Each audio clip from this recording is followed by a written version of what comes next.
Hello everyone, welcome back to the channel. तो आज का हमारा जो टॉपिक है वो है कंपोनेंट्स ऑफ पॉपुलेशन चेंज, यानी किसी भी रीजन, कंट्री या स्टेट के अंदर जो पॉपुलेशन चेंज होती है उसके क्या कंपोनेंट्स है, पॉपुलेशन बढ़ने के क्या कंपोनेंट्स हैं, घटने के क्या कंपोनेंट्स है, उसे हम डिटेल से आज पढ़ेंगे।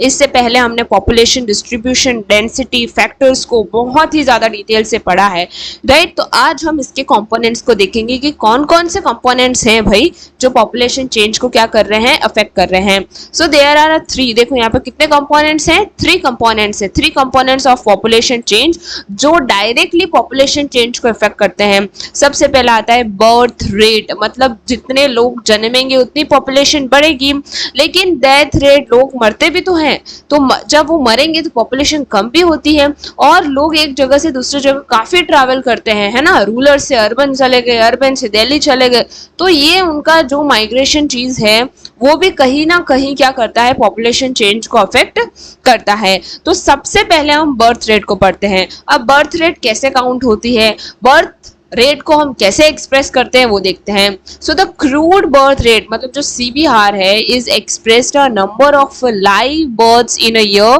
पर 1000 ऑफ अ पॉपुलेशन, मतलब एक साल के अंदर पर पॉपुलेशन, पर 1000 पॉपुलेशन के अंदर कितने लोग जो हैं, कितने बच्चे जो हैं वो क्या कर रहे हैं, जन्म ले रहे हैं। अब इसे कैलकुलेट कैसे करेंगे, तो उसके कैलकुलेट करने का एक फॉर्मूला है इजी सा।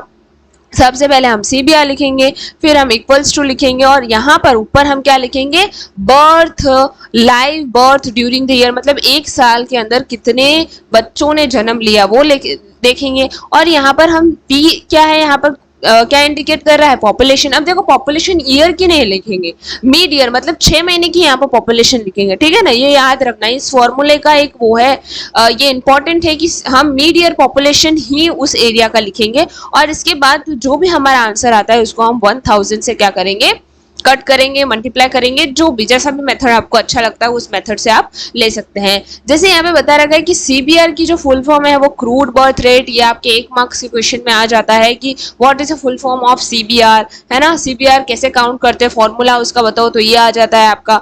इसके बाद BI, अब BI क्या है, आपको ऑप्शन में आ जाता है कि ये BI का क्या वो है ना, क्या इंडिकेशन है। तो BI का लीव बर्थ्स ड्यूरिंग ईयर, मतलब एक साल के अंदर कितने बच्चे जन्म रहे हैं, कितने बर्थ ले रहे हैं। इसके बाद P किसके लिए इंडिकेट करता है, ये पूछा जा सकता है, तो आप बता सकते हैं कि mid year population of the area, है ना। तो ये याद रखना, year population of the area नहीं, मीड आपको याद रखना पड़ेगा यहाँ पर।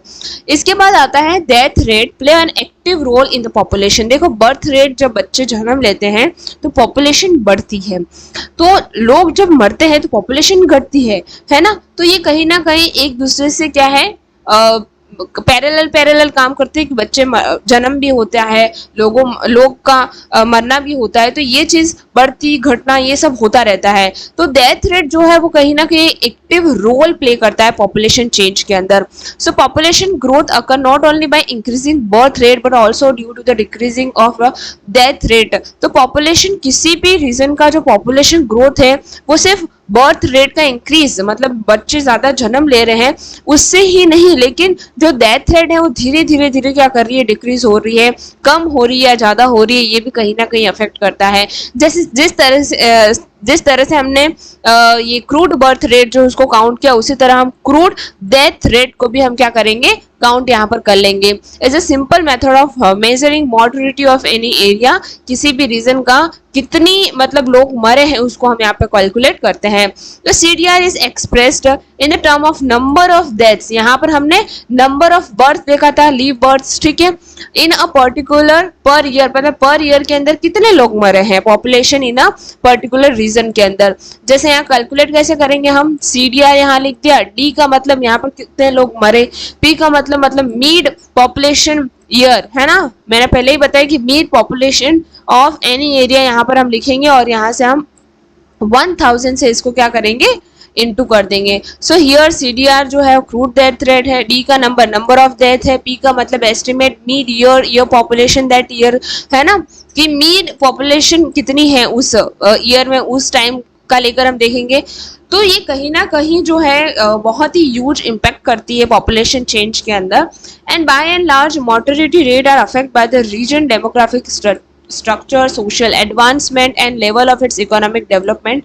तो जितनी ज़्यादा ये जो मोर्टेलिटी रेट होती है तो वो कहीं ना कहीं सोशल एडवांसमेंट को अफेक्ट करती है। रीजनल डेमोग्राफिक स्ट्रक्चर मतलब जो लोग हैं, वृद्ध लोग हैं, जो एज लोग हैं, ओल्ड पीपल जो हैं वो मरते हैं, तो कहीं ना कहीं डेमोग्राफिक स्ट्रक्चर को भी ये अफेक्ट करते हैं, जिससे हम इसके बाद जो चैप्टर है उसके अंदर डेमोग्राफिक स्ट्रक्चर के बारे में हम पढ़ेंगे, किस तरह से डेमोग्राफिक स्ट्रक्चर जो है कंट्री को इम्प्रोवाइज डेवलप करने के अंदर हेल्प करता है, क्योंकि ये सबसे ज़्यादा अफेक्ट करता है। और साथ ही में कहीं ना कहीं इकोनॉमिक डेवलपमेंट को भी ये क्या करता है, इफेक्ट करता है। इसके बाद हमने एक देखा था माइग्रेशन। देखिए माइग्रेशन आप सभी को पता है कि एक जगह से दूसरे जगह, मतलब यहाँ पर अगर हम एक एग्जांपल से समझे कि ये क्या है, प्लेस ए है ना, ऐसे समझ लो ये प्लेस ए है और ये प्लेस बी है। अब देखिए हम यहाँ पर रूरल रीजन देखते हैं कि ये रूरल रीजन है और ये अर्बन रीजन है। अब लोग employment, sanitation, education, house facilities को लेकर हाँ कहाँ मतलब उनको जहाँ पर अच्छी फैसिलिटीज मिली तो वहां पर उन्हें क्या कर दिया, माइग्रेट कर दिया यहाँ पर। तो यहाँ से अगर 1% भी इधर जाता है ना, 1% भी यहाँ पर ट्रैवल करता है तो यहाँ पर पॉपुलेशन क्या होती है, डिक्रीज होती है, और यहाँ पर पॉपुलेशन क्या होती है, इंक्रीज होती है। तो ये एक बहुत ही इम्पॉर्टेंट जो कंपोनेंट है जो कहीं ना कहीं दोनों रीजन की पॉपुलेशन को अफेक्ट करता है। यहाँ पर ये नेगेटिव अफेक्ट करता है और यहाँ पर ये पॉजिटिव अफेक्ट करता है। तो ये तीनों ही कंपोनेंट जो है पॉपुलेशन चेंज को डायरेक्टली और इनडायरेक्टली क्या करते हैं, इफेक्ट करते हैं। जो कि बहुत ही सिंपल सा टॉपिक था ये हमने लेकिन मेरी ड्यूटी है कि आपको समझाएं बहुत अच्छे से, इसलिए मैंने ये, आप खुद भी पढ़ सकते थे ये टॉपिक, लेकिन बहुत ही इजी है, बहुत ही इजी है क्योंकि इसके वर्ड्स, उसके मीनिंग और टॉपिक ही इतना इजी है। ठीक है, तो ये हमने यहाँ पर ये टॉपिक खत्म किया। इसका नेक्स्ट टॉपिक हम बहुत जल्द पढ़ेंगे। तो इसके लिए आपको क्या करना पड़ेगा पता है, आपको हमारे चैनल को सब्सक्राइब करना पड़ेगा, लाइक भी करना पड़ेगा और बेल आइकन तो दबाना ही पड़ेगा, क्योंकि जैसे ही नेक्स्ट वीडियो आएगा तो सबसे पहले इन्फॉर्मेशन तो आपको मिलनी चाहिए ना, तो सबसे पहले आपको बेल आइकन दबाना है, right. So thank you for watching.